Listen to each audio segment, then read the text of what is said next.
say, kids, what time is it?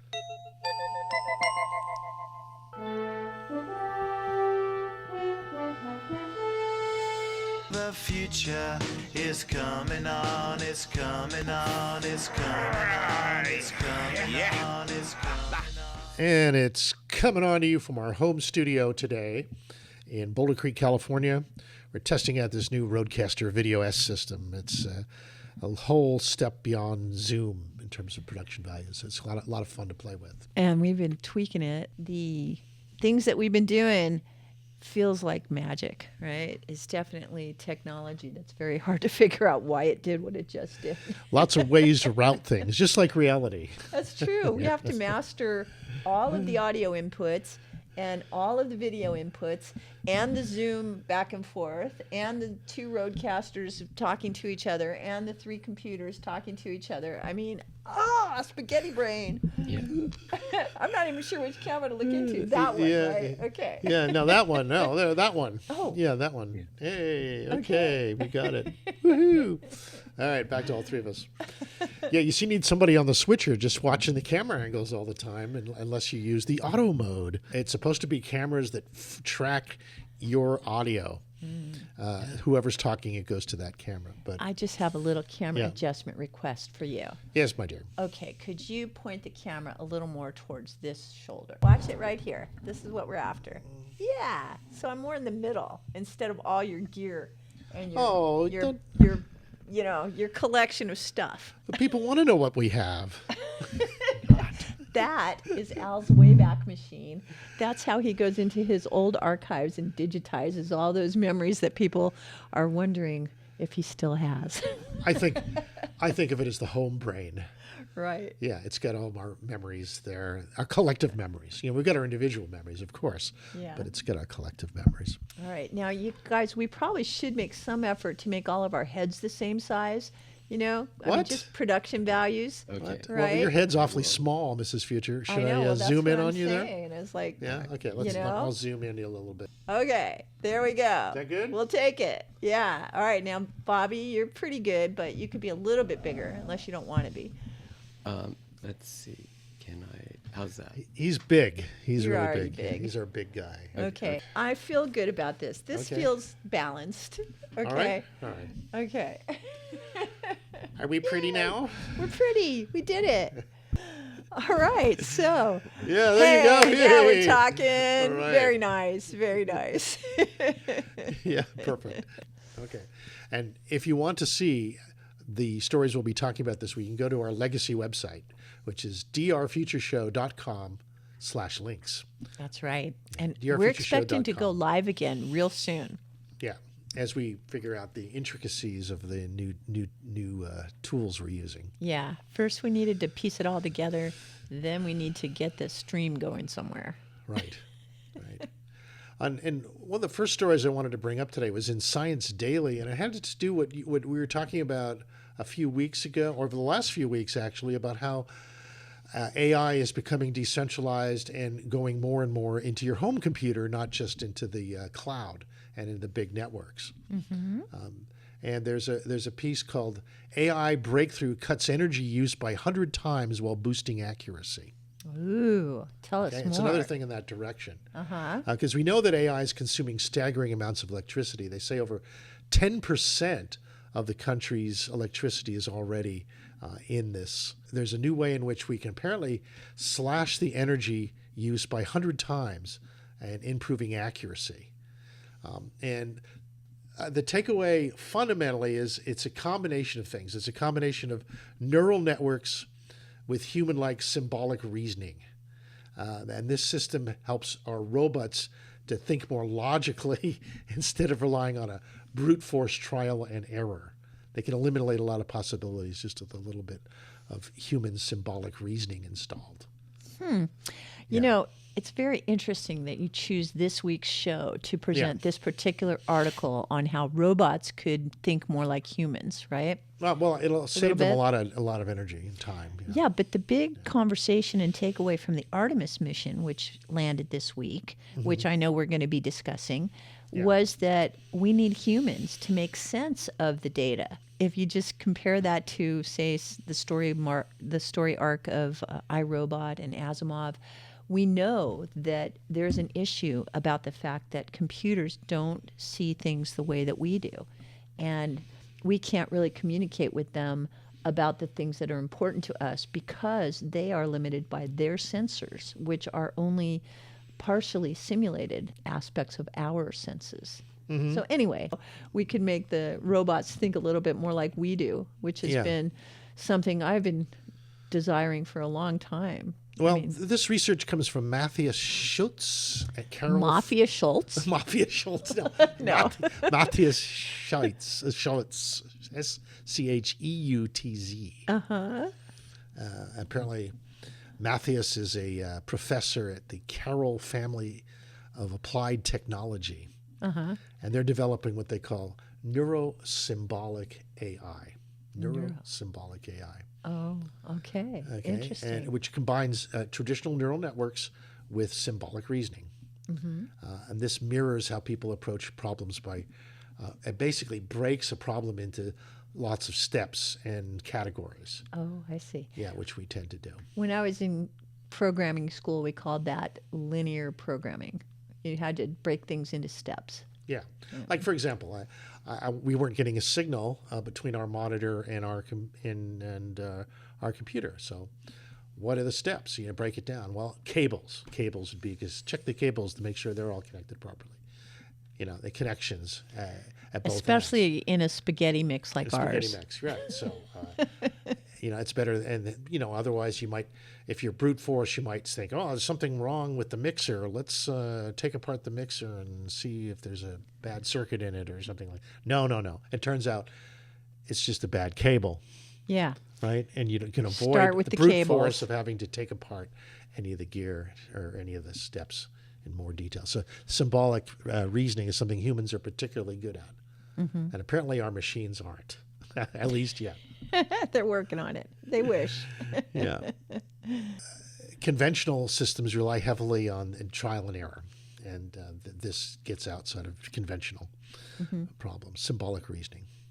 You make a good point about the Artemis project and how the Artemis approached their choices in covering new science. Well, they just made a point of explaining how important it was to have human eyes on the data. The LRO, the Lunar Orbiter, has been going around for all these years, and yet the data that it's been given was completely obsoleted in just a few hours of humans looking at it directly with their own eyes through a window. And the things that they were looking at, they had been guided to look at specifically by the mission trainer, who is a geologist, and the 4 astronauts had spent a couple of years in training to observe the coloration of the various places on the moon and to look for both albedo, which is the brightness settings, look how white versus dark things are, and to look for colors and to measure the height and the distance based on shadowing from seeing from a new angle. So there were a lot of things that the data was getting wrong. It made the moon seem like it was flat and featureless and dusty, like one big dead planet. And instead, what they found is that there are all kinds of amazing distributions of minerals, and there are anomalous fields of albedo, of black and white, that are completely flat, that we thought before might be connected to a height difference, but it's actually an anomalous magnetic field. And, there are just a lot more new questions for us to look into on the moon, because we had humans using eyeballs and a little bit of geological training. And there's symbolic logic. And there's symbolic logic for understanding what's going on. Yeah. A trained eye can see a lot. Right. What it's looking for. Yeah. And so we're showing you some of the images that were put together in a very good podcast that we enjoyed. It's called What Artemis II Crew Saw That Apollo Astronauts we're never allowed to talk about. Now that's stupid, That's James. clickbait. I know. I think the algorithms are making people do stupid headlines all the time for their shows. Yeah, to And get this is sensationalism. right, but this is much more interesting. It gives you a lot more scientific data about how they collected information and why it's fascinating. Why some people have spent years studying this blotch on the moon. I think they called it radio gamma. Yeah, I think and this is the magnetic anomaly that we'll be looking into more. And they are only speculating about why this magnetic swirl of particles looks the way it does. It may be because it's basically a suntan. Maybe the moon has a suntan because these magnetic fields scattered the solar wind in such a way that parts of it got dark and parts of it got protected and stayed light. Maybe it's a solar tattoo. Yeah, I know. Though we just don't know. So let me give you a few seconds of it so you can hear the dialogue on this. Micrometeorite impacts were sorted by the local magnetic field into the bright swirl pattern. A future mission called Lunar Vertex, led by Johns Hopkins Applied Physics Laboratory, plans to land directly on Reiner Gamma and drive a rover across it to measure the magnetic field and soil properties at ground level. Yeah, that's one of the things they studied, a magnetic anomaly, a huge magnetic anomaly on the surface. Reiner Gamma. Now, wasn't it 2001: A Space Odyssey, where it was a magnetic anomaly that they found the obelisk? Right, by investigating the magnetic anomaly of the signal that went from the Earth to the moon and then from the moon to Jupiter is how they decided to send a mission to Jupiter. Right. So anomalies, magnetic anomalies are fascinating, and there's all kinds of them on the moon, and they might indicate things like large asteroids that might contain a lot of metal in them. Wouldn't that be interesting? That's what we're looking for on Psyche. It has more valuable minerals, including gold and platinum, than possibly there is on the Earth. So who knows what's on the moon? There are probably large metal asteroids and meteors that have hit the moon for a millennia that have been untouched. Mm-hmm. Yeah, and in fact, that was one of the other really remarkable things about this mission is that the astronauts were seeing bright flashes that they attributed to meteoroids hitting the moon. And they saw 6 in a very short time frame. That's right, yeah. Way more than they thought. Yeah.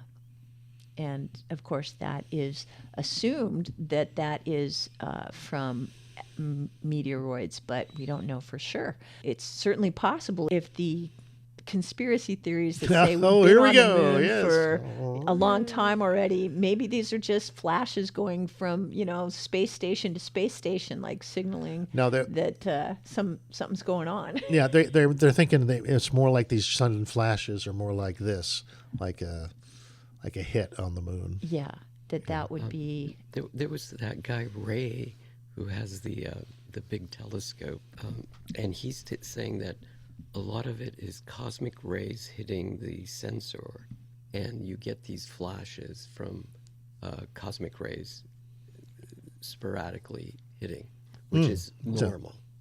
Okay. We mentioned the conspiracy theories. What about the whole super secret space program that like Laura Eisenhower talked about? And is there any truth to that? And if so, would there be evidence of moon bases already there on the dark side that we might see?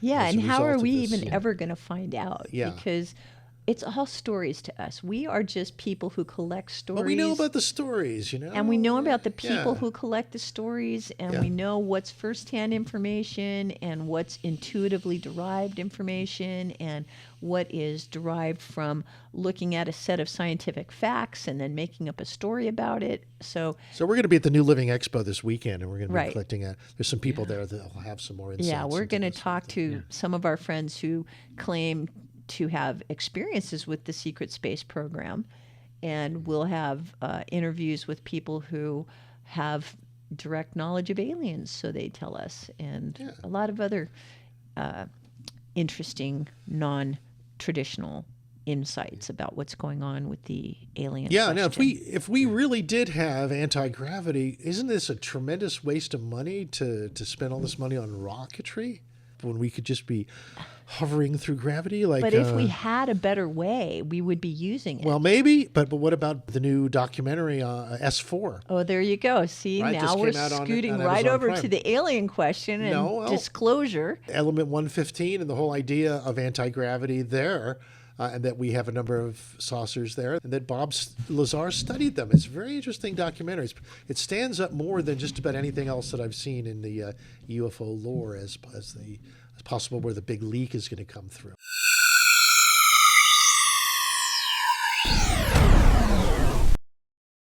This event is not specifically about the Disclosure Project, but it is put together by Danny's son, Daniel Sheehan. He is a very inspiring musician, and he has a band that I believe is Dogon Lights, and they will be playing at a Sunday, April 26, 2026, 4 p.m. till 9 p.m. Save the Bay Town Hall and Concert, which will be at the Santa Cruz Vets Hall. I associate it with Disclosure because, of course, this group of activists, of Santa Cruz activists, is at the center of a lot of conversations about Native people and addressing the injustices that they've had to endure, and also the government dishonesty around the issues of disclosure.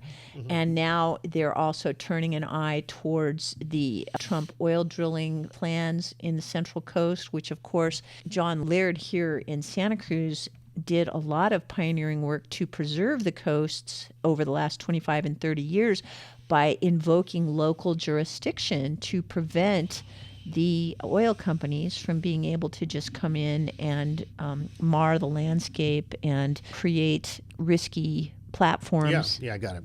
Santa Sunday, Cruz. April 26th? Yes, Sunday, April 26th from 4 p.m. to 9 p.m., a Okay. town hall and concert to talk about this issue Okay, and so- play and- music and get right. together with your friends. Julia Butterfly Hill will be there. Yeah. If you guys remember her, she was the original tree hugger. She spent over 300 days up in a giant redwood tree trying to save it from lumbering interests. I love the fact that California has kept our coastline beautiful Yeah. by invoking local control. And I do think that one of the big challenges for our country at this time is reestablishing local control, even though we've observed a simultaneous diminishing of federal protections and an upsurge in federal abuse of claiming sovereignty like ICE that they don't have, and disregarding the will of the people. So we are fighting on every front here to preserve our American values and way of life.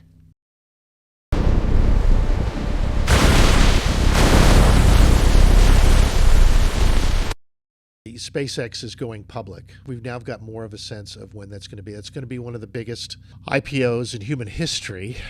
This is the biggest IPO, once in a lifetime opportunity to invest in something that could go 10x, easily, maybe 30x, like Tesla did. Yeah, and you're So- saying this is way bigger than even Bitcoin as a phenomenon, then, huh? It's really big. It's a vertical market where, he's making the chips, he's making the cars, he's making the robots, he's making the rockets, he's making the satellites, and it's all developed and manufactured in Texas, most of it. The biggest chip plant in the world is going to be in Austin, Texas. Right next door is Samsung's chip plant, and so they're going to produce 80% of all the computer chips on the planet here pretty soon. This is unprecedented. It's Like, huge. Yeah. Yes. It's really I huge. wonder how they're going to be, how far away from the rocket launches you have to be in order to have precision etching of your chips. It seems like you don't want those things next to each other. Yeah.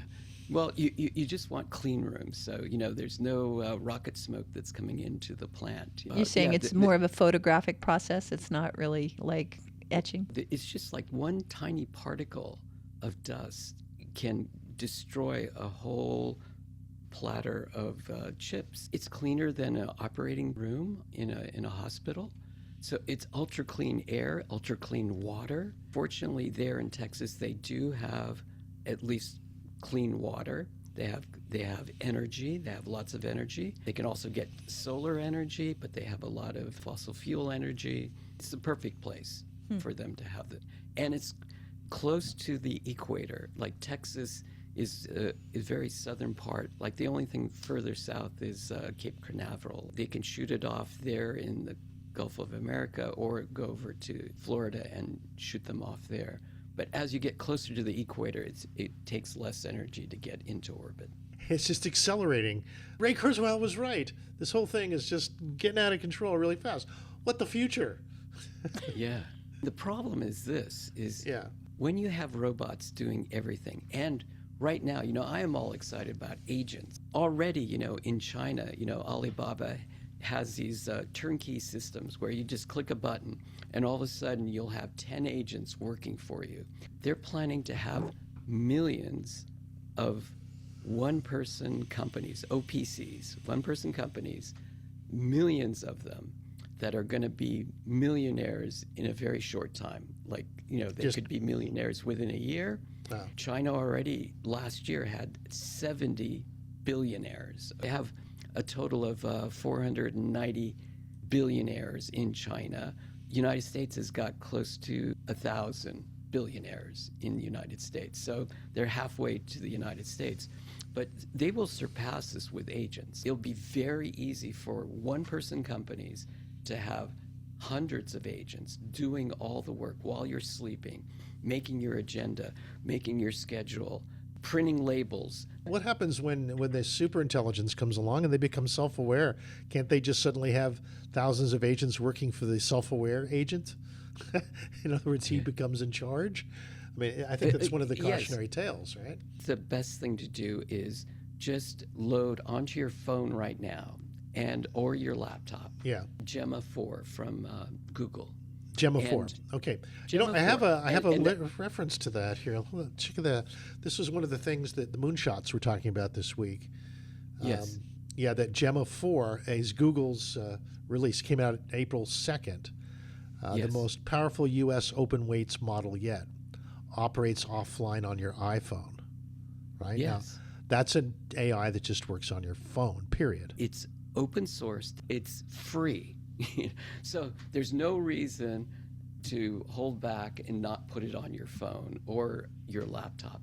And you should have that as your main agent. The CEO that's running your whole company, it controls all these other specialized agents underneath it to do special things. Like you might have one that does accounting, another one that does law, another one that does shipping and whatever your company wants to do. And it can also research the web. You can have a researcher that has a PhD in science, whatever, and while you're sleeping, before you wake up, have a whole list of things that you might be interested in making money at. And these are one-person companies, just... Yeah. You don't have a secretary. You don't have anybody answering the phone. These agents answer the phone and talk to people. Then you have to consider, well, what does that mean for society? It means that there'll be a lot of extra time for people. Mm-hmm. Normally, you had to get up and go to the office and, manage a bunch of other people. Now you have agents that are managing themselves. So you have extra time to do whatever you need to do. Once you have that, then everything becomes political. Well, either that or they said the liability of agentic AI is that the agents could get out of control and wreak destruction. And then your society is set up for human liability. And then what about AI insurance? Well, that's a possibility too. I mean, they're saying between 10 and 20% possibility that it could annihilate humans. Yeah. I want to just put out a meme that I don't think is really being discussed in this context, where I think that humanity as a civilization group is facing the question of, are we a family or are we a population that is on a race to its own death? Because are we going to take care of the sources that have brought us to this place in time, i.e. the people, as the money is poorly distributed, while we turn more and more of that resource over to machines and to people who are putting their human creativity into making the machines better? Are we going to just ignore all of the other humans that have brought us to this moment and just let them fall off the cliff because they're not interested or able to participate in the profits coming in from these machines? Yeah, I think How there are we people, going to approach that? I think people will choose what camp they believe in or what their reality. People's belief systems will create their experience.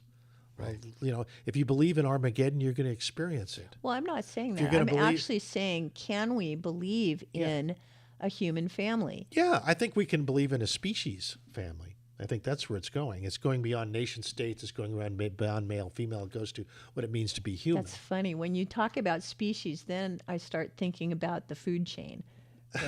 We're at the top. Well, we think we're the- at the top, but then you've got some of these psychics telling us that we're about to acknowledge that aliens have been on this planet with us for countless millennia, and they're eating humans. I mean, you know, how much do you want to use the food chain analogy to set our priorities? I'd make a deal with the reptilians that are eating us. I'd say, we'll lend you our 3D printers if you leave us alone. What do you think? All the food you can want. And yeah, you have a favorite cut, we'll make that for you. How can they What say is no? even I tell real you, at this how moment? good of an interspecies salesman are you? You have to know your species first before you can do that. You know? Okay, so Good to know. here, I Yeah. guess you're saying let's count on the matter replicators. Oh well, they're one of our great gifts to the galactic civilizations. You know, we're not stupid.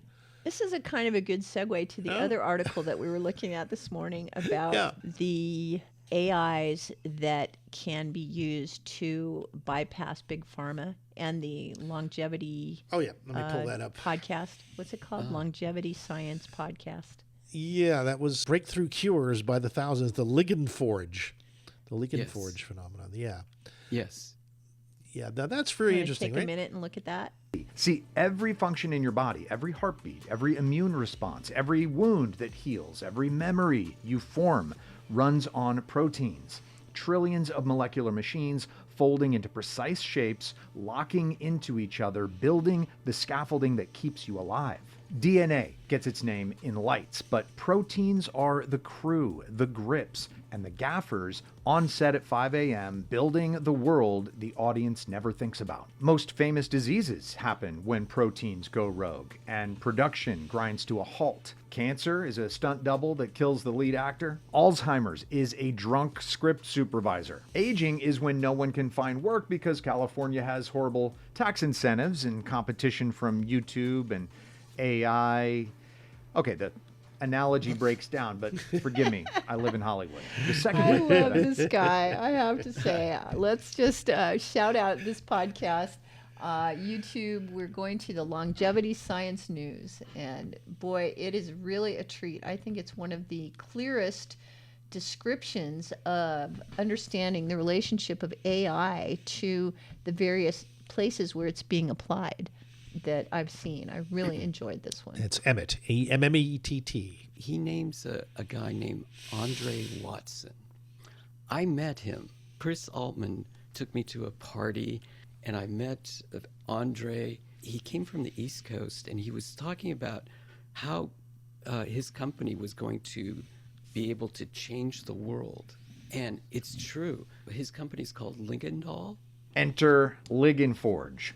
On March 17th, 2026, a guy named Andre Watson, a biomaterial scientist and the founder of a biotech company called Ligandal, dropped a preprint that made the drug discovery world do a double take. Ligand Forge skips the shape prediction step entirely. It's a discrete diffusion model that learns the physics of molecular interactions and generates peptide sequences directly from the shape of the target protein's docking site. No iteration, no structure prediction during generation, just one forward pass. The result was over 700 peptide sequences per second on a single GPU.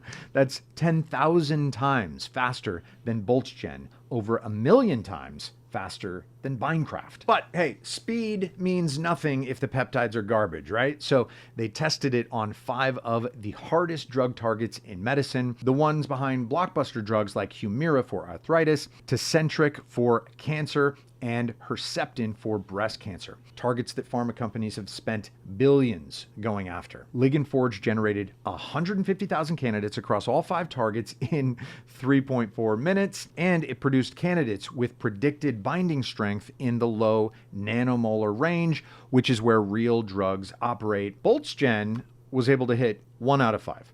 Minecraft hit 0. Let me double click on that. See, the standard tools couldn't crack most of these targets.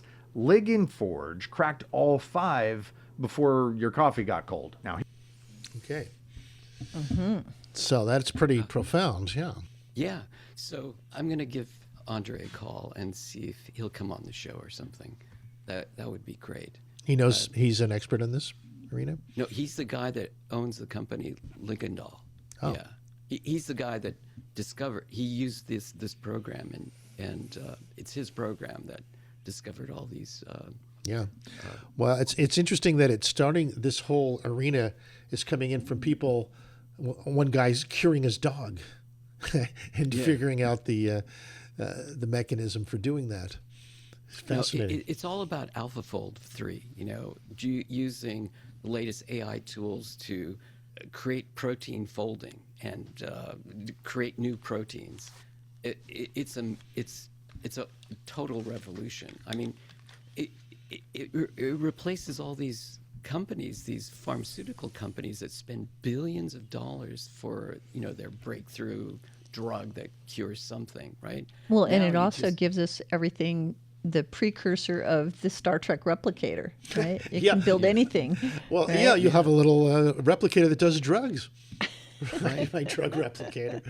Yeah, and it decentralizes that whole industry. Right. It makes you wonder. It's amazing. Like in every one of our cells, we have this DNA that produces these proteins, and it produces billions and billions and trillions of different types of proteins, and they can be activated at any time. And now we have access where computers can do the same thing.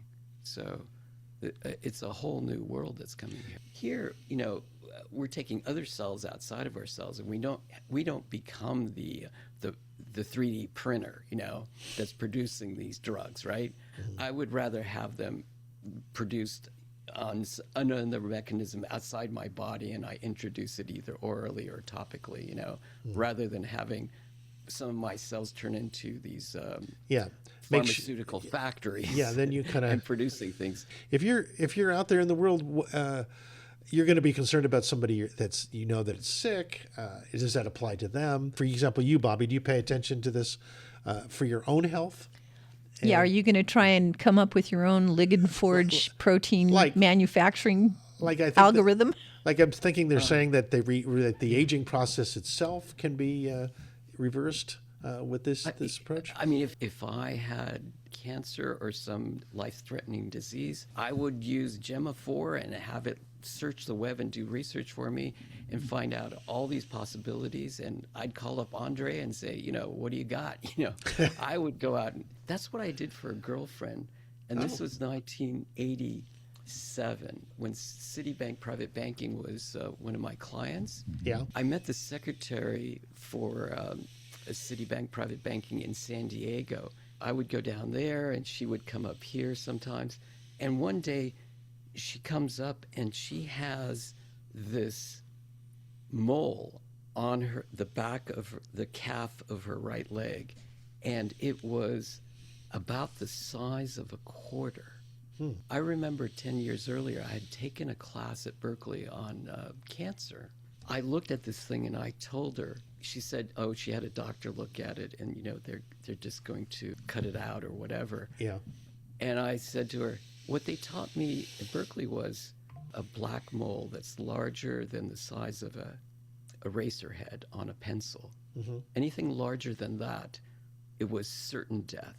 So I told her, these doctors, they're just going to cut it out, but they're going to say, oh, it's a good chance it's not going to come back.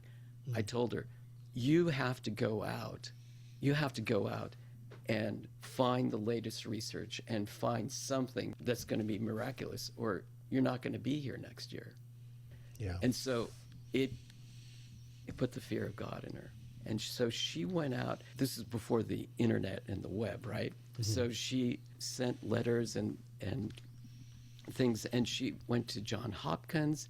Johns Hopkins sent her to University of California at Santa Barbara, and there was a doctor doing research on immunotherapy. This is the very first immunotherapy thing. What they did is they took some of the malignant melanoma, the mole, and they ground it up, and then they injected it back to her and trying to trigger her immune system.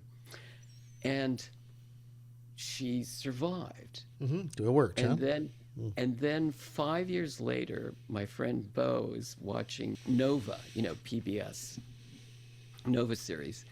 And there is this doctor or this researcher from University of Santa Barbara. He lines up 12 of his patients, and the number one patient was Laura Abrams. This was her. She's the luckiest person in the world to have survived malignant melanoma from immunotherapy. Wow, fantastic. It was just like, wow. Yeah, it was unbelievable. Hey, that was early on in this evolution. This is like 1988, 1987. Right. Nobody had heard about immunotherapy before. Right, this right. This is what CAR T is all about. Yes.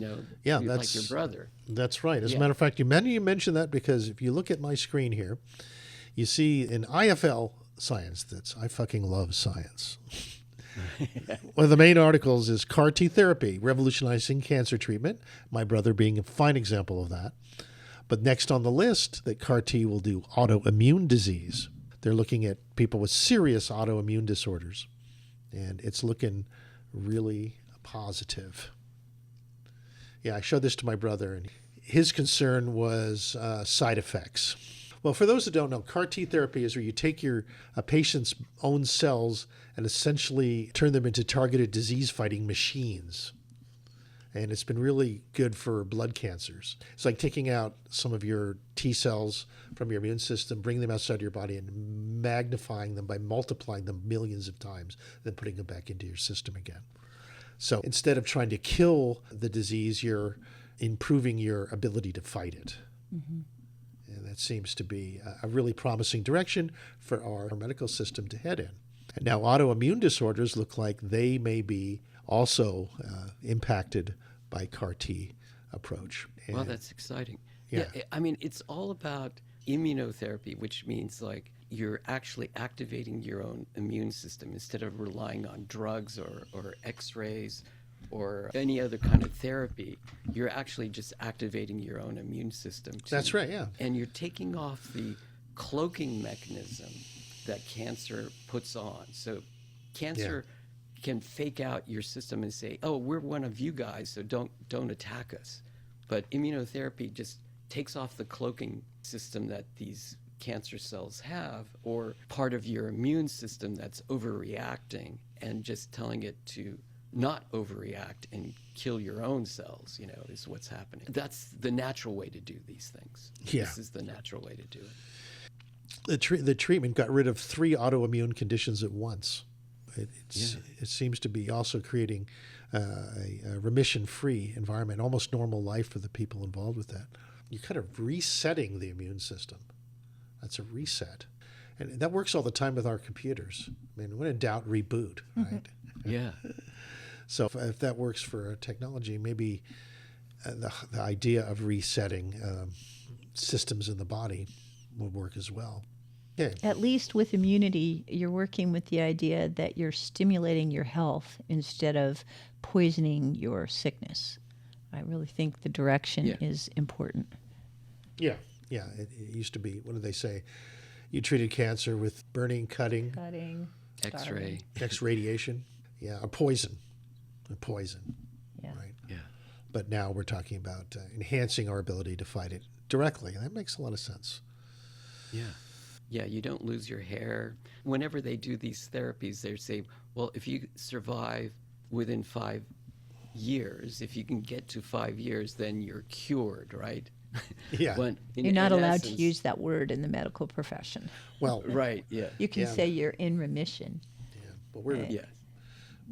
Podcasters. We have absolutely We can say what we want no because real- we're just talking. yeah. Just take what we say with a grain of salt. I think Elizabeth April says we're giving your opinion. Yeah, All of we're this, story collectors. Yeah. What did Art Bell used to say? He's a talk show host.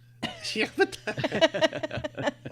he has absolutely no credibility as a talk show host. Yes. Yeah.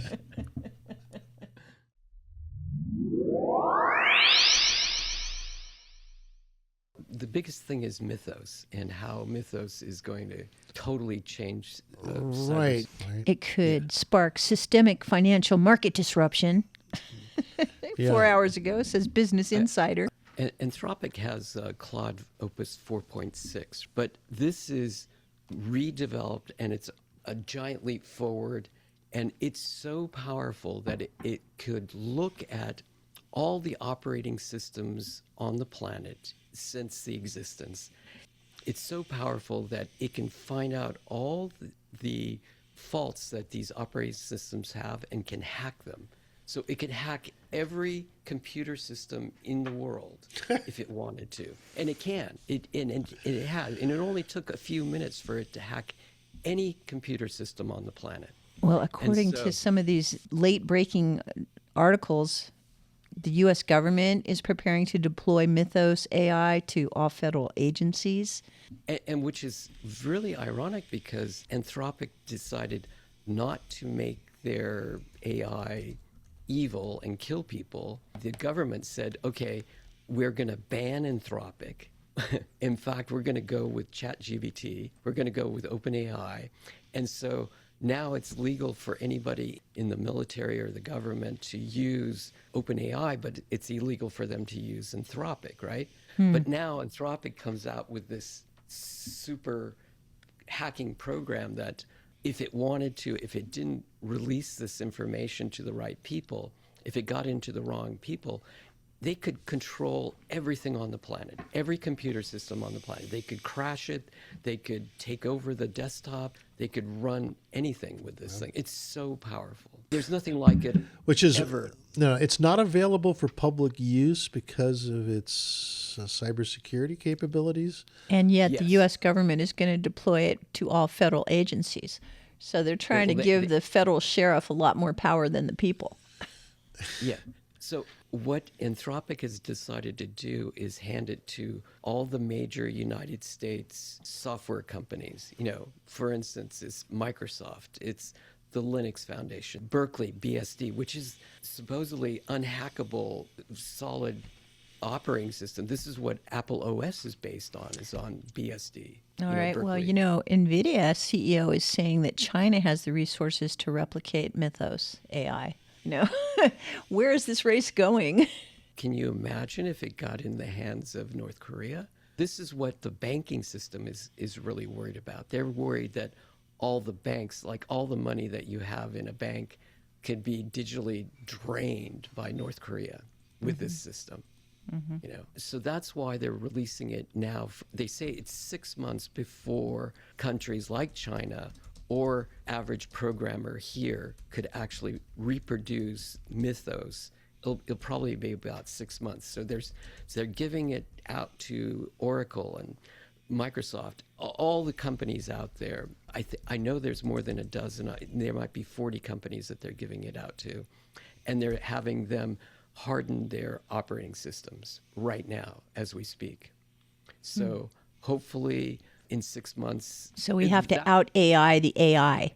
Well, we have to find all the bugs in all these operating systems and patch them in 6 months. If we don't, somebody else will figure it out. It could be an average teenager that's learning to be a hacker just using something like Mythos to do this. So we only have 6 months to do it in.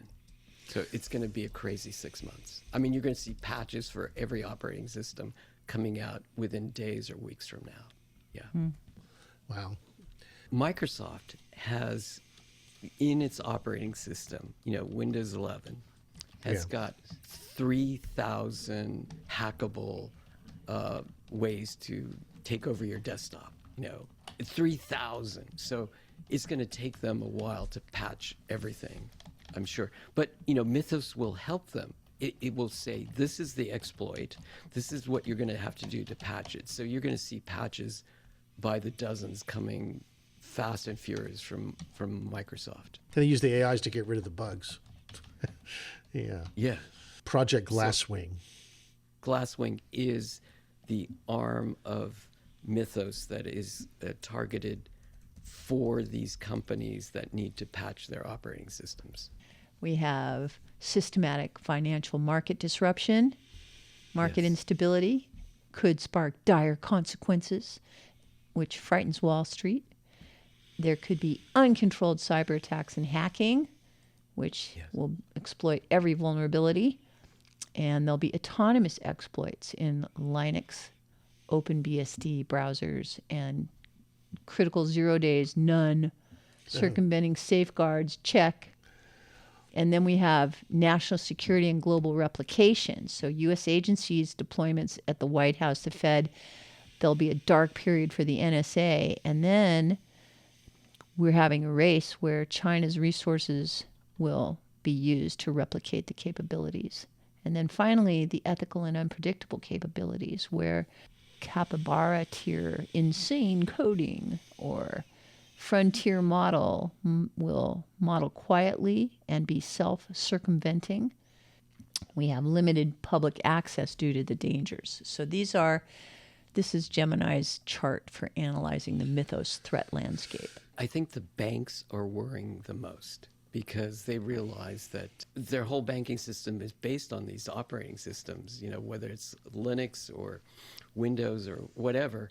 They could empty ATMs, they could empty the banks, we're talking trillions of dollars, not billions, but trillions of dollars that could be just like emptied out of all the banks in the world. Andre Zick was talking about universal basic income. When there's abundant income where you have all these agents working for you, then what's going to happen is 99% of white-collar workers are going to be out of a job in 2 years. 99%.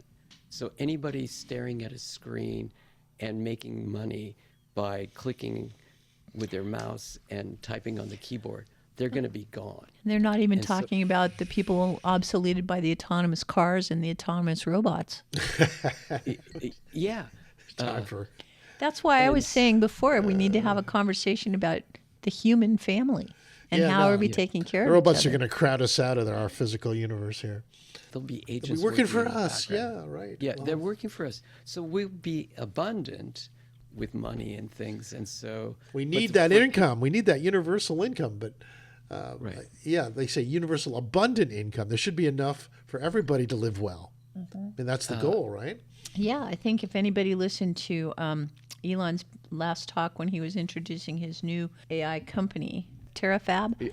TerraFab, yes. Yeah, he was talking about the fact that this one chip manufacturing satellite agency would create such a huge economic boost to the global economy that there would be more jobs available than we could fill with humans. And therefore, we basically have a shortage of humans to fill the jobs, and that is actually where the AIs are going to take us, is they're going to need us more than ever because they'll increase so much the number of things that we're trying to accomplish. You don't hear anybody talking about that perspective, about how there's a place for every human in the future. we're just so fearful that somehow we're shutting ourselves out. Yeah, well, that's psychological things because we cut everybody else out all the time. So now we're fear about we'll be cut out. It's a Well, can't we shift the fear. conversation? I'm begging you, please. Yeah, it's going to from a scarcity model. Scarcity models where there's not enough to go around and people scrap for stuff. That was normal. That's a whole mindset, if you will, that goes deep, probably encoded even in DNA programs. So we have to undo that in order to How get do we into improve reality by despite working. that? Well, the way we did it in the past is the environment that you're in. If you're brought up in a nice environment, you're less likely to be warlike by nature. If you don't have to scrap for food all the time, you're going to be more relaxed and just naturally. I think primarily our DNA is set for us to do well when things are good. We're generally happier when we have abundance, Right, right? right. And we have time to think about philosophy and the meaning of life and why we're here, which, if you're scrambling around, what are you doing the next minute to make money? You don't have time to think about good things. You're just survival worried about mode. paying the rent. But Yeah. if you're abundant, then you have time to think about all the things you wish you had time for before in the past, and now you can do it now. I think the future is very optimistic. We're going to have time to think about why we're here and enjoy the things every minute of our life. We can enjoy it instead of worrying about how to make money. Yes, and perhaps it's hard to let go of the fear of running out of money or fear of running out of food or not enough love. I mean, we're always kind of seeking those things, and it's coming from a sense that you don't have enough. So it's really looking at your own psychology and seeing, well, can you just embrace the idea that you're an abundant being and you'll have plenty for you? The universe loves loving you. Yeah. Yes. I can get behind that. And embrace that. I mean, it's hard though for many to go there, but I think it's that simple, really. All right. Yeah. So on that note, keep it simple, folks. This week, enjoy it. It's beautiful out there. I hope you're enjoying your springtime. We certainly are going to go do that now. Yeah, I can't wait. Yeah, I've I'm got this so article ready. on Faster Than Light, but we're going to do that with Dr. Nick. We're going to go talk to him about that. Great. And have a report next week on that. All right. Well, Okay. another day forward in what the future. Yeah. Yes. Thanks for tuning in, folks. Future's calling me. Future's calling me. It sets me free. Okay, good night, everyone. Thanks Good for night. listening. Appreciate Bye-bye. your attention. Have a See you great later, future Bobby. now. Thanks, Bobby. Thank you.